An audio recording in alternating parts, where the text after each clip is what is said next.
Hello everyone, welcome once again to our YouTube channel DIY Repairs. Geyser is an extremely important electrical appliance that heats cold water during the winter season. The most perishable parts of a geyser are the heating element and the thermostat. In this video, we will replace the faulty heating element of the geyser without removing it from the wall.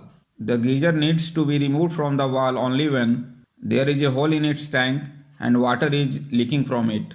Apart from this, we will see what is the function of other parts of the geyser and how they are connected.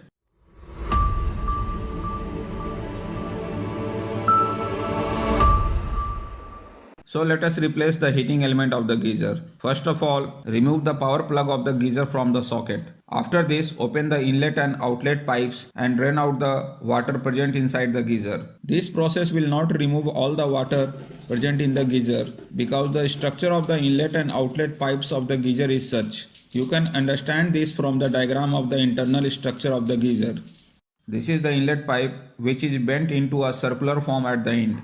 This is the outlet pipe. You can see that even after opening both the pipes, there will be water in the geyser up to this level. It is made in such a way that even when there is no water coming from the inlet and water coming out from the outlet, the heating element always remains immersed in water and does not get damaged even when power is applied.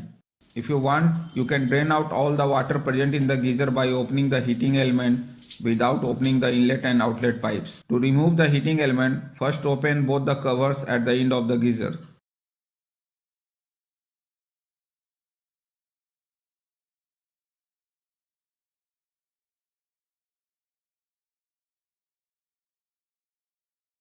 Now open the wires connected to the heating element.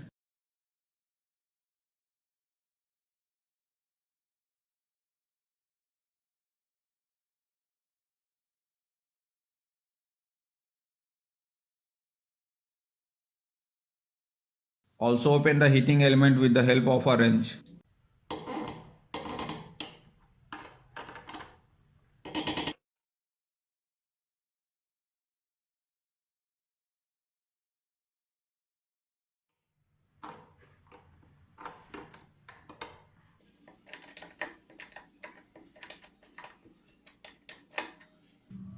Now loosen the heating element with the help of a screwdriver so that the remaining water present in the geyser can also drain out.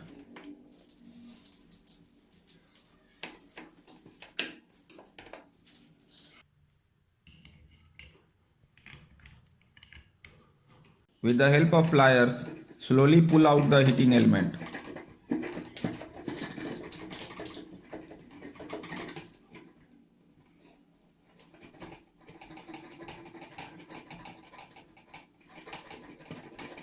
You can see that calcium has accumulated on the body of the heating element as well as in the tank of the geyser. The video link of how to identify the calcium deposited in the tank without opening the geyser and how to clean it is given in the description box. You can watch it from there. Before installing the new heating element, let's see the electrical wiring of the heating element, thermostat, auto cutoff and neon indicator. This is heating element. This is thermostat and this is auto cutoff. Thermostat and auto cutoff look similar, but the difference is that thermostat has no reset button whereas auto cutoff has a reset button.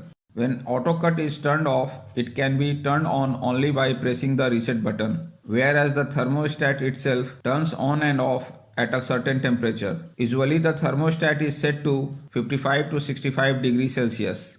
The temperature can also be increased or decreased by rotating this knob.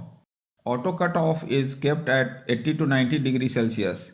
If for some reason the thermostat stops working and the water in the geyser gets heated to 80 degrees Celsius, it turns off and does not turn on automatically even when the water temperature decreases. It can be turned on only by pressing the reset switch. This situation occurs when the thermostat gets damaged. Therefore, when auto cuts off, first check and replace the thermostat. Auto cut off is an extra protection. Even if the auto cut off stops working, then to prevent the geyser from bursting, two more extra protections are provided in the geyser. They are vent pipe and safety valve.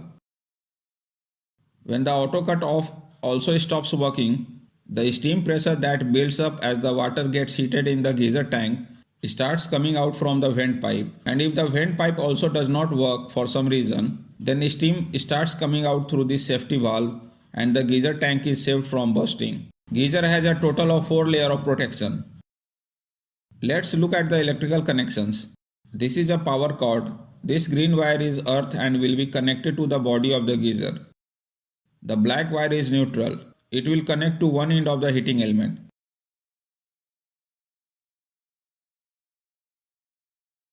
The red wire is the live wire and will connect to one end of the auto cutoff. The other end of the auto cutoff will be connected to the thermostat with a wire, and the other end of the thermostat will be connected to the other end of the heating element with a wire. To indicate power on, a green neon bulb will be connected to both ends of the heating element.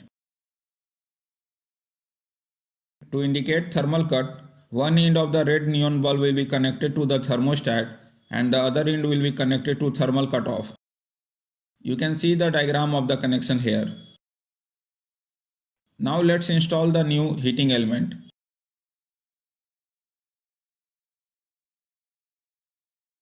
Tighten the heating element properly so that there is no water leakage.